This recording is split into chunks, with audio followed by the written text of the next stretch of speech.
കൊച്ചിയിൽ മുഖ്യമന്ത്രി പങ്കെടുക്കാനിരുന്ന LDF തെരഞ്ഞെടുപ്പ് കൺവെൻഷൻ റദ്ദാക്കി. വേനൽമഴയാണ് തടസ്സമായത്.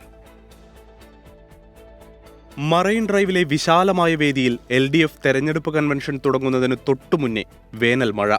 നനയാതിരിക്കാൻ പ്രവർത്തകർ മറ തേടി. സ്ഥലം കിട്ടാത്ത ചിലർ കസേര കുടയാക്കി.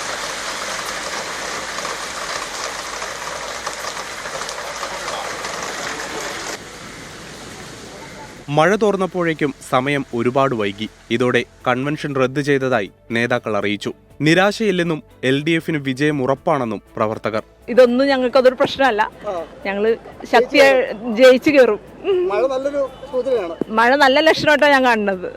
പിന്നെ ജയിച്ചില്ലേ, നല്ല വിജയത്തോടെ മുന്നേറും. മഴ നല്ല ലക്ഷണമായിട്ട് ഇല്ല മഴ നല്ല ലക്ഷണമായിട്ട് തന്നെ കാണണം. എറണാകുളത്ത് ഷൈൻ ടീച്ചർ ജയിച്ചിരിക്കും. മഴ മാറിയതിനു തൊട്ടു പിന്നാലെ സ്ഥാനാർത്ഥി KJ ഷൈൻ കൺവെൻഷൻ വേദിയിലെത്തി. കടുത്ത ചൂടിനിടെ പെയ്ത മഴ നാളെ മുതൽ കൂടുതൽ ഊർജ്ജത്തോടെ പ്രവർത്തിക്കാൻ ഗുണം ചെയ്യുമെന്ന് സ്ഥാനാർത്ഥി. കുഴപ്പമില്ല, മഴ ഒരു ശുഭസൂചകമാണ്. ഒരു ആശ്വാസം. നാളെ നല്ല ഉഷാറോടുകൂടി പ്രവർത്തകർക്ക് ഫീൽഡിലേക്ക് പോകാനുള്ള ഒരു കരുത്തും ഒക്കെ കിട്ടും. തെരഞ്ഞെടുപ്പ് കൺവെൻഷന് മഴയൊരു വില്ലനായെങ്കിലും നാളെ മുതൽ കൂടുതൽ ഊർജ്ജത്തോടെ പ്രവർത്തിക്കാൻ വേനൽ മഴ ആശ്വാസമായെന്നാണ് സ്ഥാനാർത്ഥിയും പ്രവർത്തകരും ഒന്നടങ്കം പറയുന്നത്.